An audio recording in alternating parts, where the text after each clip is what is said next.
Our elk population here in the Smokies is on the rise, and right now they are on the move. As News 13's Rex Hodge reports, overlaps with people are increasing, and that's raising concerns.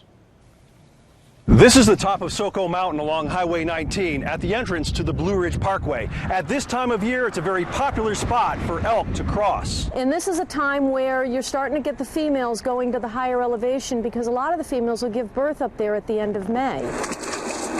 It's an intersection of wildlife and people. What people don't realize with the elk is that when you get closer to the elk, you're not in danger yet, but the elk is in danger. Ranger Lynda Doucette says the elk population has been growing ever since their reintroduction into the Great Smokies in 2001.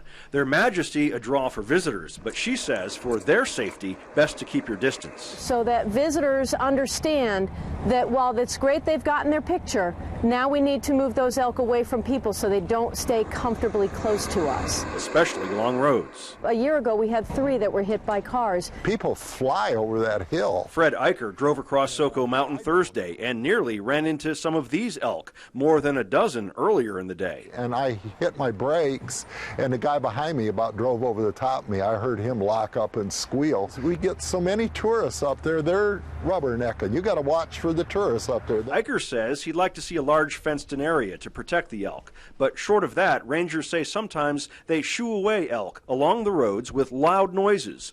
And there's a volunteer group called Lefty's Rovers. So if it looks like the elk do need to cross the road, we try and keep traffic stopped or slowed to let the elk go across. Rangers say it's working. And we're finding that the elk will be less endangered of being hurt. The Lefty Rovers will be on the outlook for elk between May and November.